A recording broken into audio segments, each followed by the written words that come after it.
Assalamualaikum warahmatullahi wabarakatuh. Selamat pagi semuanya, salam sejahtera bagi kita semuanya. Eh, Perkenalkan, saya Ina Sawitri, dosen dari Sekolah Tinggi Ilmu Ekonomi KICI yang hari ini melakukan eh, simulasi pembelajaran sebagai salah satu persyaratan dari PDD UKT-PT Sertifikasi Dosen Smart 2025. Hari ini saya akan membawakan mata kuliah untuk pelatihan dan pengembangan SDM dengan JPMK Training Need Analysis. Riwayat hidup saya Ina Sawitri SSI MM dengan saya sebagai dosen tetap di Prodi Manajemen Sekolah Tinggi Ekonomi KICI dengan riwayat pendidikan S1 Fisika MIPA ITS Surabaya dan S2 Magister Manajemen Universitas Satya Gama untuk jurusan Sumber Daya Manusia. Lalu untuk riwayat tugas, saya saat ini dosen di Sekolah Tinggi Ilmu Ekonomi KICI dengan spesialisasi sumber daya manusia, dan sebelum di KICI saya adalah sebagai praktisi. Skenario teaching pembelajaran kali ini adalah selama 30 menit, yaitu dengan pendahuluan 3 menit, penjelasan materi 20 menit, dan diskusi 5 menit, kegiatan penutup 2 menit. Untuk capaian pembelajaran dalam training need analysis ini, kita seperti kita lihat di paparan ini, jadi mahasiswa mampu menjelaskan konsep, prinsip, dan teori pelatihan dan pengembangan SDM, lalu mampu menganalisa kebutuhan pelatihan berdasarkan kondisi organisasi, lalu mahasiswa mampu merancang program pelatihan dan pengembangan SDM secara sistematis. Selanjutnya, mahasiswa mampu melaksanakan simulasi pelatihan dan mengevaluasi hasil pelatihan. Dan terakhir, mahasiswa mampu menunjukkan sikap profesional kerjasama dan tanggung jawab dalam aktivitas pembelajaran. Sebelum dimulai, kita harapkan teman-teman mahasiswa untuk melakukan presensi. Presensi bisa dilakukan di e-learning KICI dengan link sebagai berikut. Lalu untuk materi juga bisa langsung dilihat di e-learning. Jadi teman-teman mahasiswa bisa langsung download dari e-learning kita. Sebelum memulai, kita akan melihat jaring pendapat. Di sini kita akan melihat seberapa pengetahuan mahasiswa tentang materi yang akan kita diskusikan, yaitu tentang training need analysis atau analisa kebutuhan pelatihan yang biasa kita sebut TNA ya. Jadi untuk melihat seberapa mahasiswa saat ini mengenal atau tahu tentang training need analysis, kita mahasiswa untuk mengisi ini ya, jaring pendapat bisa dengan scan barcode yang ada dengan PIN 05362080, atau kalau mau langsung masuk dengan link di bawah barcode tersebut. Teman-teman mahasiswa, setelah teman-teman mahasiswa masuk di aplikasi Kahoot, teman-teman dapat langsung mengisi ada 10 pertanyaan, di situ multiple choice tentang training need analysis. Jadi teman-teman mahasiswa bisa menjawab semua pertanyaan. Jadi nanti setelah pertanyaan itu terjawab, saya bisa melihat seberapa pengetahuan mahasiswa tentang training need analysis. Baik, kalau memang sudah dilakukan, kita akan menginjak pada agenda hari ini, yaitu pertama memahami konsep pembelajaran, lalu pengembangan SDM, lalu kesenjangan kinerja dan kesenjangan kompetensi, dan selanjutnya mengidentifikasi kesenjangan kinerja dan kompetensi sebagai dasar kebutuhan pembelajaran, lalu menganalisa hasil identifikasi untuk menentukan kebutuhan pembelajaran dan pengembangan SDM. Dan selanjutnya setelah memahami konsep, lalu mengidentifikasi kesenjangan, lalu menganalisa hasil identifikasi, dan terakhir mengkompilasi kebutuhan pembelajaran dan pengembangan berdasarkan pengelompokan yang sesuai dengan kebutuhan organisasi. Jadi kita pada saat ini untuk pembahasan analisa kebutuhan pelatihan atau training need analysis itu adalah sebagai panduan strategis untuk mengatasi kesenjangan kompetensi SDM. Di sini cakupan pembelajarannya adalah definisi dan pentingnya training need analysis, lalu 3 level analisis organisasi, tugas dan individu, lalu proses dan langkah pelaksanaan training need analysis, dan studi kasus dan pembahasannya. Sedangkan untuk tujuan pembelajarannya adalah mahasiswa mampu menjelaskan konsep dasar dan urgensi kenapa training need analysis harus dilakukan, lalu mahasiswa mampu menganalisa masalah kinerja, dan terakhir mahasiswa mampu merancang usulan program pelatihan. Selanjutnya, kita lihat bahwa TNA itu inputnya adalah proses pembelajaran dari inputnya adalah dari sasaran kinerja organisasi, lalu data dan informasi kebutuhan pembelajaran dan pengembangan SDM, lalu termasuk metode identifikasi kebutuhan pembelajaran dalam organisasinya. Lalu prosesnya adalah identifikasi prioritas strategi organisasi, lalu tentukan peran pekerjanya.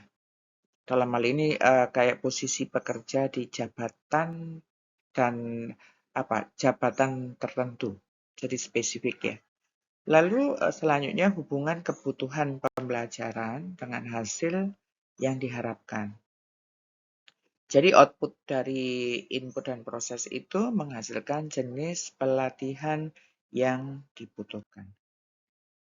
Selanjutnya metode analisis kebutuhan pembelajaran dan pengembangan. Di sini ada 4, yaitu analisis kesenjangan kinerja, analisis kesenjangan kompetensi, lalu ketiga survei dan wawancara, dan terakhir analisis data kuantitatif.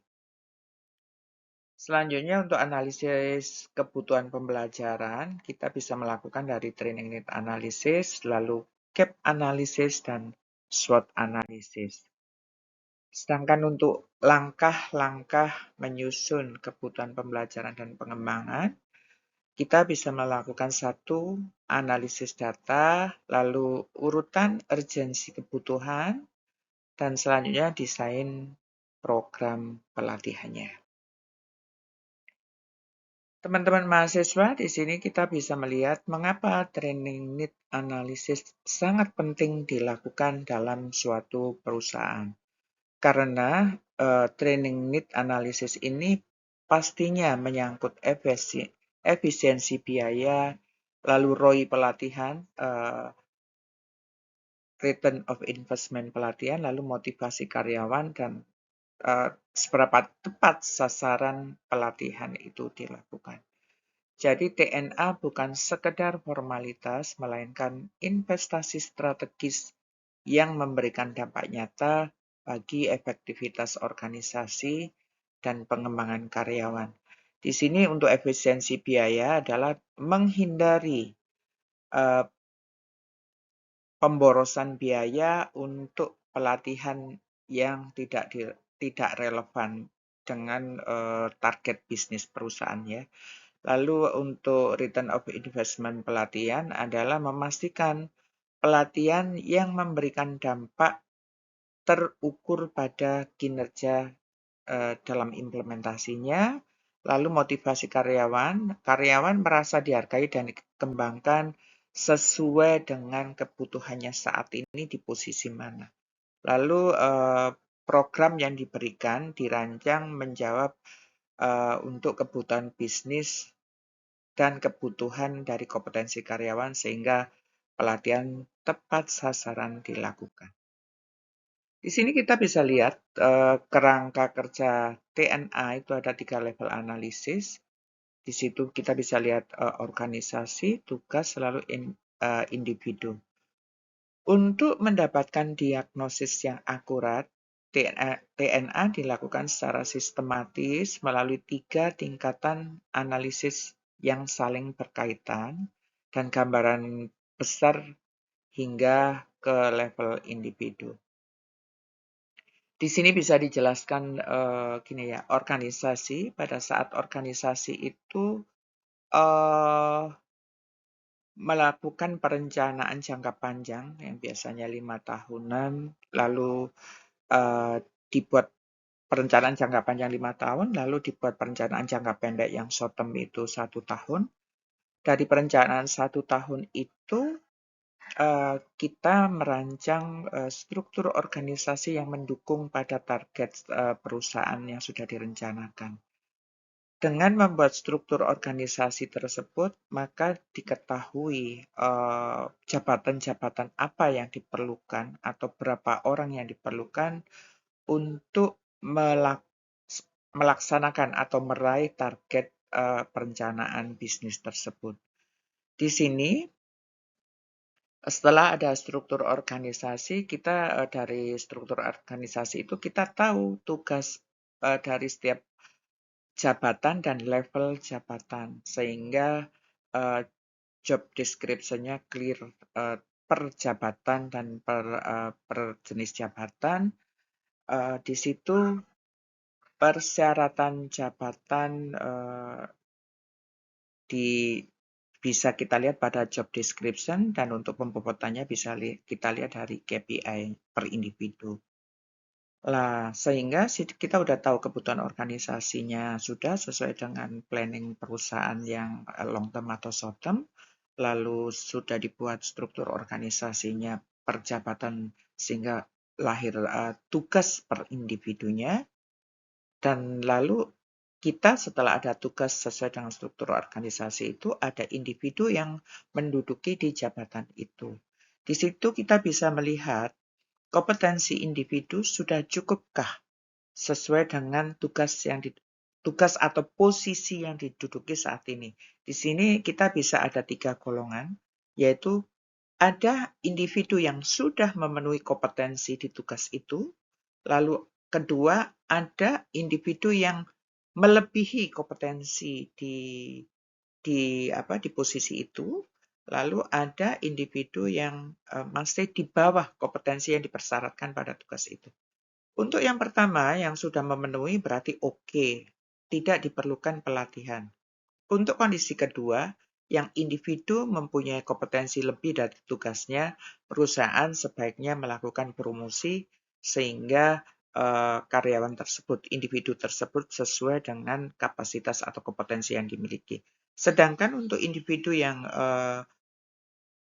masih kurang kompetensinya, perusahaan bisa merencanakan pelatihan yang disesuaikan dengan kebutuhan perusahaan dan disesuaikan dengan kompetensi dari individu tersebut. Sehingga yang biasanya untuk pelatihan untuk menutupi kekurangan ini, kita sebut dengan upskilling. Itu kita familiar dengan upskilling.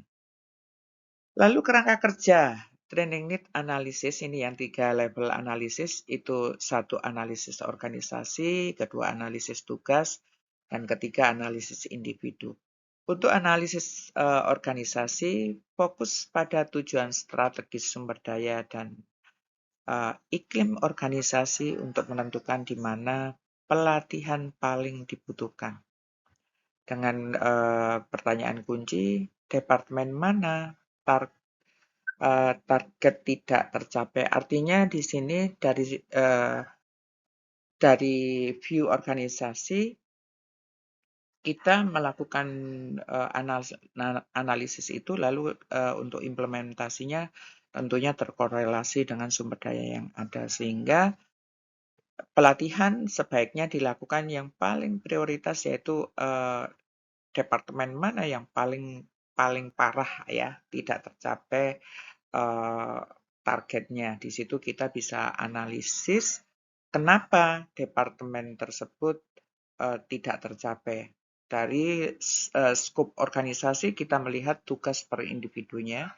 Jadi tugas yang diberikan, tugas itu mengidentifikasi standar kinerja serta pengetahuan keterampilan dan sikap KSA yang diperlukan untuk suatu jabatan. Kita biasanya sering lebih familiar dengan knowledge, skill, and attitude. Di situ terukur, lalu pertanyaan kuncinya adalah kompetensi apa yang dibutuhkan untuk berhasil sesuai dengan target bisnis tentunya. Di sini udah tahu di posisi tugasnya, lalu kita menganalisis individunya. Di sini mengevaluasi kinerja perorangan untuk menentukan siapa yang butuh pelatihan dan apakah masalahnya karena kurang kompetensi atau ada hal lain. Nah, pertanyaan kuncinya siapa yang butuh pelatihan dan materi apa yang dibutuhkan untuk individu tersebut. Kita masuk pada studi kasus. Di sini ada krisis di PT Sukses Logistik. Dalam 3 bulan terakhir, PT Sukses Logistik menghadapi masalah serius. Tingkat keluhan pelanggan melonjak drastis, mengancam reputasi dan tujuan strategis perusahaan untuk meningkatkan kepuasan pelanggan. Keluhan naik sampai 30% keluhan pelanggan, dan di sini kita bisa lihat penyebabnya adalah keterlambatan respon dan kesalahan input data yang dilakukan oleh customer service.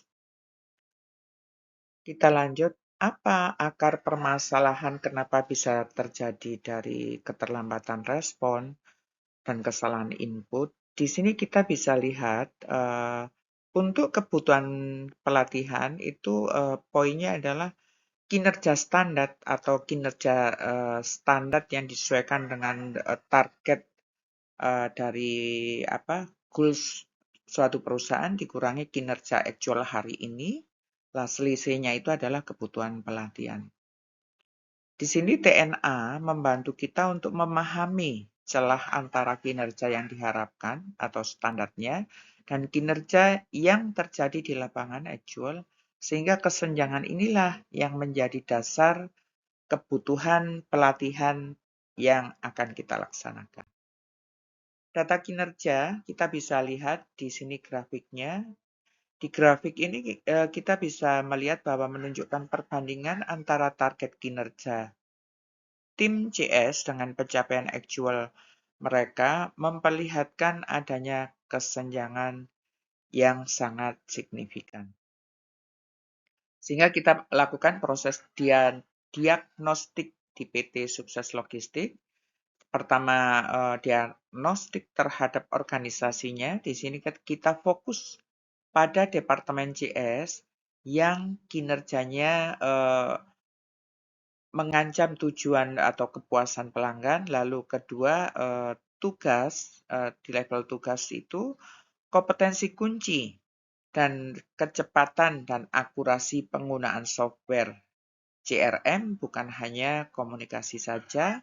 Lalu 3, untuk diagnostik individu, yaitu masalah terpusat pada karyawan baru yang mahir sistem dan alur kerja.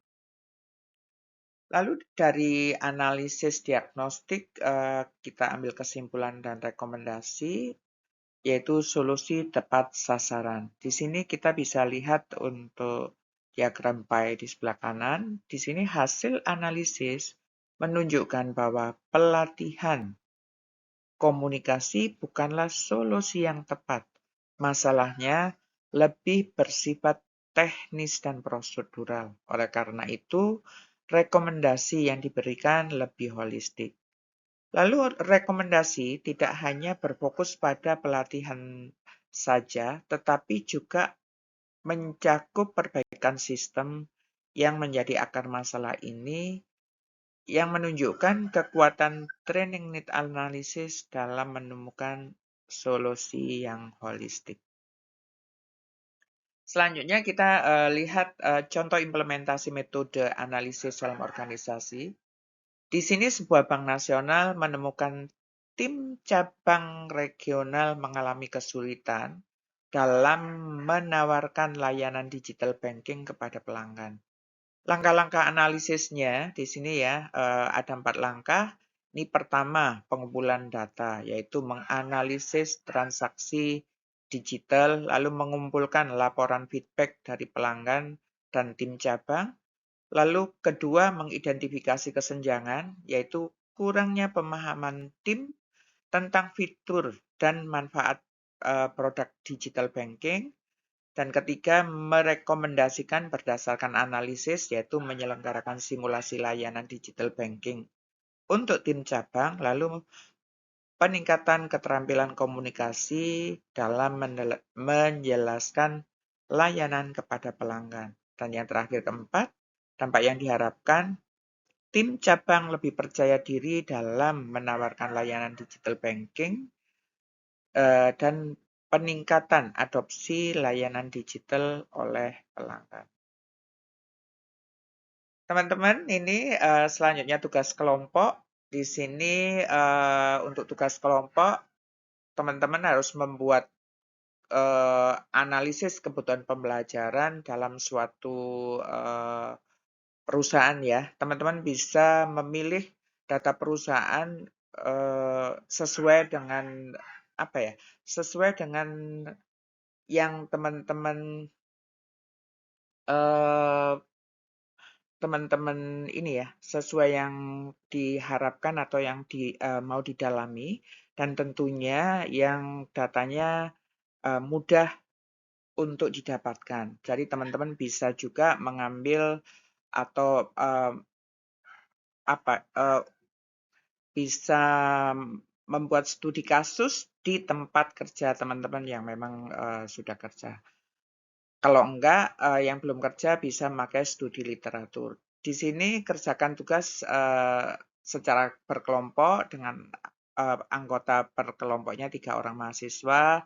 Lalu tugas kelompok dikumpulkan di e-learning sebelum kuliah minggu depan, yaitu H-1. Lalu tugas kelompok akan dipresentasikan minggu depan, dilanjutkan diskusi.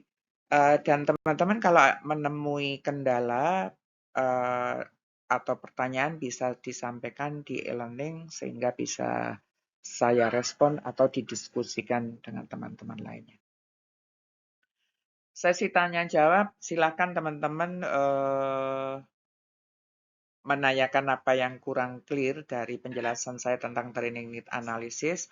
Boleh menanyakan tentang teori yang sudah disampaikan, atau tentang permasalahan yang terkait di lapangan, terutama teman-teman yang sudah kerja biasanya kan mengalami kasus-kasus di lapangan, boleh kita diskusikan di sini. Dan tentunya nanti kita bisa membuat simulasinya lebih lanjut. Baik, kalau memang belum ada pertanyaan, nanti pertanyaan boleh juga disampaikan di e-learning kita ya. Selanjutnya kita melakukan evaluasi. Nanti evaluasi itu akan saya lakukan dari membandingkan dengan tadi kan teman-teman sudah melakukan tes dari aplikasi Kahoot. Di situ kita melihat start awal pemahaman teman-teman mahasiswa terhadap materi training need analysis, lalu nanti dibandingkan dengan hasil tugas yang disampaikan di e-learning dan tentunya ditambah dengan hasil diskusi di kelas nanti, sehingga kita tahu sebetulnya penguasaan teman-teman mahasiswa terhadap materi ini seberapa jauh, sehingga kita bisa menindaklanjuti sesuai dengan capaian yang sudah kita report. Selanjutnya summary, ya, summary untuk kegiatan pembelajaran ini. Di sini training need analysis atau analisa kebutuhan pembelajaran, yaitu kesenjangan kinerja dan kompetensi harus diidentifikasi secara cermat sebagai dasar menentukan kebutuhan pembelajaran dan pengembangan pekerjanya. Nah, di sini biasanya harus data harus akurat dan tentunya di perusahaan itu biasanya kelemahannya adalah mengadministrasikan data pelatihan dari karyawannya. Sehingga kayak di contoh kasus tadi, akan lebih baik bahwa pendataan dilakukan dengan memakai aplikasi sehingga semua data yang kita butuhkan bisa terdokumentasi sehingga kita melakukan analisa bisa tepat sasaran. Lalu selanjutnya, pembelajaran dan pengembangan pekerja yang dirancang berdasarkan kebutuhan spesifik dapat mendukung pencapaian tujuan strategis organisasi. Jadi tadi sudah dibahas ya, kalau pembelajaran dan pengembangan yang dirancangkan dari awal bisa cost-nya juga rendah, lalu tepat sasaran, dan tentunya tujuan strategis organisasi atau perencanaan yang direncanakan jangka panjang dan jangka pendek bisa tercapai dengan nilai resiko atau toleransi yang rendah. Itu diharapkan seperti itu. Lalu selanjutnya studi kasus dan diskusi membantu memahami penyebab kesenjangan kinerja dan memberikan wawasan untuk merancang solusi pembelajaran yang efektif. Demikian, terima kasih atas keterlibatan atau kontribusinya dalam pembelajaran hari ini sehingga kita bisa mendalami tentang pengetahuan tentang training need analysis dan semoga pengetahuan tentang training need analysis ini berguna bagi teman-teman mahasiswa terutama yang memang sekarang sudah bekerja di suatu perusahaan bisa langsung diimplementasikan dan jangan lupa kalau ada kendala atau permasalahan bisa kita diskusikan lagi di kelas dan bisa kita bahas untuk diskusi selanjutnya.